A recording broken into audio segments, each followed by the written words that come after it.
Bukan itu ya mas? Itu ya 166 ya? Coba kita ke 167 aja lah mas. Nanti setelah itu aja. Bismillahirrahmanirrahim. Assalamualaikum warahmatullahi wabarakatuh. Kalian yang dari TokTok, karena pertanyaan ini yang saya share videonya di TokTok barusan, saya akan ke satu galangan dan itu akan saya jelaskan secara detail ya. Apa sih kelebihan kekurangan antara bars dengan SPB dan SPOB atau apa macam-macam lah. Pokoknya ada orang bingung kenapa kok kebanyakan milih tongkang takbut, kok enggak yang bermesin aja gitu. Nah nanti akan saya jelaskan. Kebetulan ada beberapa kapal yang dibangun di sana, nanti sekalian kita jalan-jalan dan saya tunjukkan kapal apa aja yang dibangun ini udah siap. Tuh, yo. Ya wes, lanjut. Nah, ini saya sedang berada di lokasi pembangunan banyak sekali kota amal. Kata teman saya kemarin kota amal ya. Jadi kita mau lihat itu yang warna oranye-oranye itu. Nah itu. Dan sambil jalan-jalan nanti saya tunjukkan lah ya. Ini double bottom. Jadi ya sudah jelas sekali kelihatan. Ini mau bikin oil bars ya. Dia ada double bottom, ada manhole ya. Oke. Dan pembangunan kapal di sini ini metodenya semi ya, semi block. Jadi dia section per section, kayak misalnya ini bottomnya, kemudian lambungnya, yang di bagian depan itu, nah itu hanya itu saja yang di blok. Bukan itu ya mas? Itu ya 166 ya? Coba kita ke 167 aja lah mas, nanti setelah itu aja.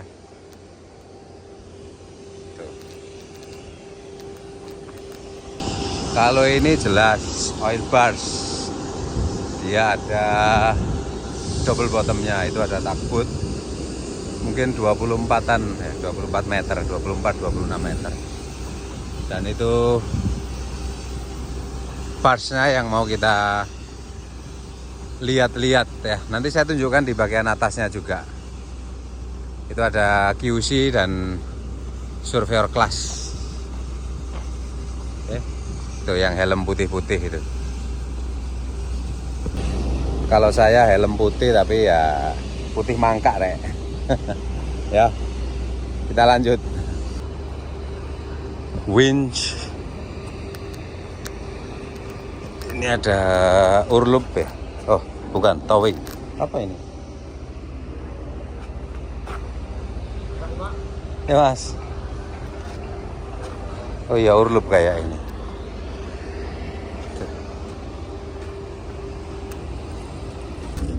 Nah, ini di bagian ruang muatnya ya. Jadi ini muat apa? Nikel rencananya, muat nikel. Dan di atas ini yang saya injak ini plat 16 mili ya, dan sudah ready. Rencananya bulan ini dia launching. Ini nanti di semen ya. Setelah ditutup ini di semen supaya enggak itu. Ini sedang di blasting untuk dilakukan pengecatan. Kita lihat, ini basah ya? Ini bekas cat kah? Udah aman ya? Oh gitu, oke. Kok sempit sekali.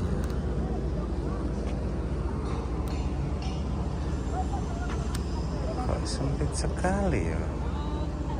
Apa enggak bahaya rek iki rek?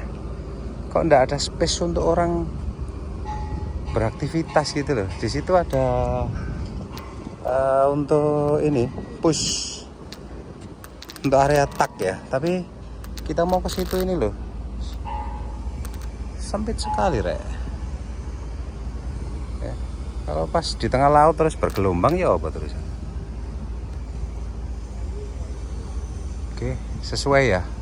Sesuai dengan request. Dia ada stanchion, ada stay, kalau stanchion stay. Kemudian area tak nantinya di sini akan dipasang ban damprah, itu ada kupingan-kupingannya itu. Ya. Oke. Nah, ini kita akan coba masuk ke salah satu tangki ya, itu. Sudah ditutup tadi, cuma nanti kita masuk sebentar. Dan itu bukaan-bukaan ya, ketika mau loading dia bisa dari berbagai pintu, itu ada di kanan kiri ya, ada kanan kiri. Kemudian di depan itu kalau misalnya ada EXA atau apa di sana, nanti ada ram door di depan itu. Ada ram door. Ini pengelasannya pakai mesin semuanya ya. Mungkin yang tidak pakai mesin hanya di ujung-ujung saja. Ujung-ujung. Ini blastingnya pakai itu rek, pakai besi, biji besi ya, bukan pakai pasir, tapi pakai biji besi. Kita keliling sebentar ya, muter-muter. Ini pakai zinc kayaknya, zinc. Kita keliling-keliling ya rek ya, sambil ya lihat-lihat lah. Tuh. 6 draft mark 0,2 60 cm di sini dan sampai ke atas itu. Ya. Zinc anode. Nah. Pak, kok ndak ada siripnya, Pak? Melayune piro sih rek, tongkange iki terus olenge sepiro. Kita oke, ono masih istirahat rek ya mas.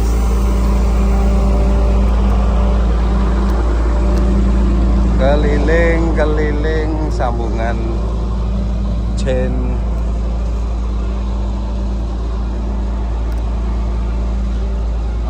Oke, dari sini. Nah itu loh, tempat tak area itu loh. Jadi kita mau ke situ itu agak berat ya. Agak berat karena setbotnya terlalu ke tepi dan dia tidak kena deklong ya. Request dari owner katanya. Ya wis ndak bisa ngomong apa-apa karena request dari owner. Tuh rek, bottomnya ya. Bottomnya ini sambungan, ini down apa overhead, ini last overhead.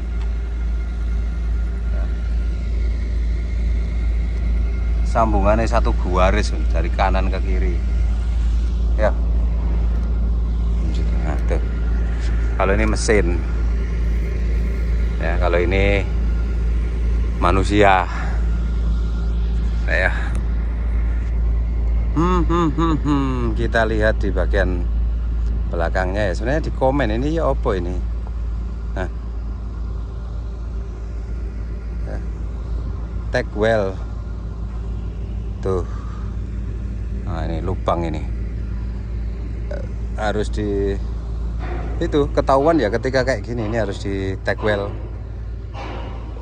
ya. Banyak sekali catatan dari QC. Gerinda tuh, gerinda ada bekas nggak tahu kupingan apa itu, spatter apa namanya, biasanya untuk semacam-macam lah rek ya itu. Ini tag well tuh, harus halus ya. Oke, tag well itu gerinda harusnya, tapi oke. Komak zinc anode. Dari belakang tuh Batam Surya 37. Nah belakangnya enak, dia luas. Ada stanchion di sini ya, support ya, support untuk ya. Ini kan terima beban nih, si sekek ini kan terima beban nih. Dia dibengkokkan seperti ini, terima beban, sehingga khawatir dia meleot gini, dikasih support itu ya. Tuh. kita ke sebelah port side ya. Mungkin video ini akan agak sedikit panjang, nanti penjelasan mengenai kenapa sih orang-orang itu suka tongkang takbut seperti ini, atau kelebihan dan kekurangannya, bukan suka ya, kelebihan dan kekurangannya apa gitu. Ini slotnya cek aduh rek jarak rek. Slot wele lho cek aduh jarak cak. Gambare ya apa sekek iki.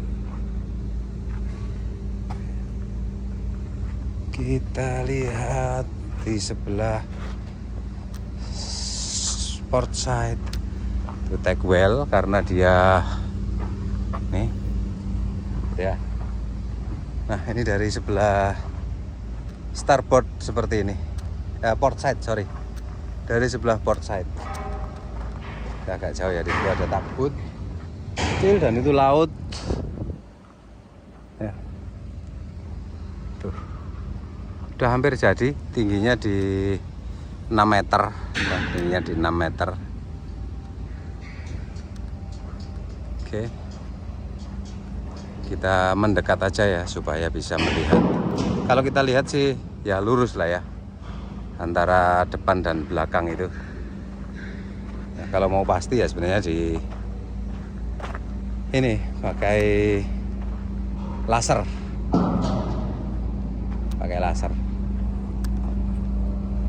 bottomnya tuh, bottomnya itu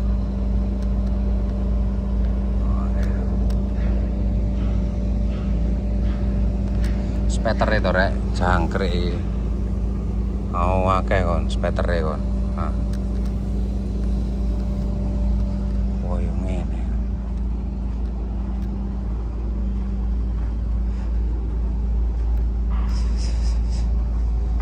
Tuh. Oke. Speter lho cak. Merindil-merindil ini. Banyak sekali. Speter.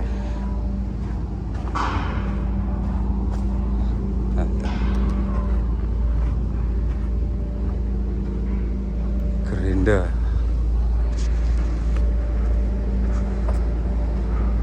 Bawahnya dia biasanya sambungannya satu garis ini ya, kecuali bilganya ini seperti yang di sebelah starboard tadi, ya pasti ada sambungan di sini tuh.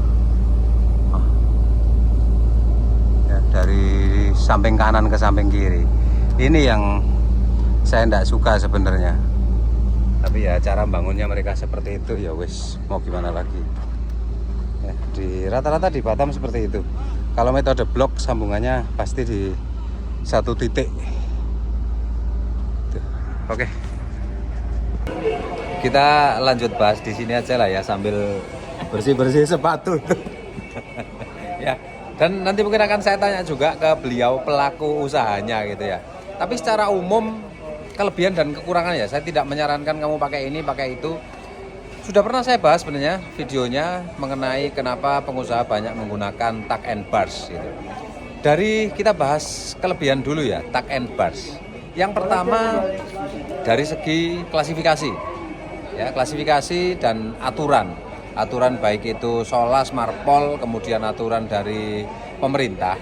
Kalau misalnya kapal ya dengan GT 500 ke atas, kapal dalam hal ini kapal bermesin ya, GT 500 ke atas, kalau man atau bermesin itu aturannya sudah beda dengan bars yang GT-nya mungkin lebih dari itu, apalagi deck bars yang notabene dia unmanned gitu ya. Jadi aturannya lebih simpel, kita tidak perlu menerapkan namanya ISM code ya. Nah, kalau untuk takbutnya mungkin di GT-GT tertentu, tapi itu pun kadang-kadang user yang kalau tidak mensyaratkan kapal itu wajib ISM juga tidak perlu ya. Dari segi aturan dan dari segi peralatan keselamatan yang disyaratkan itu tadi, tuck and bars itu lebih simpel itu.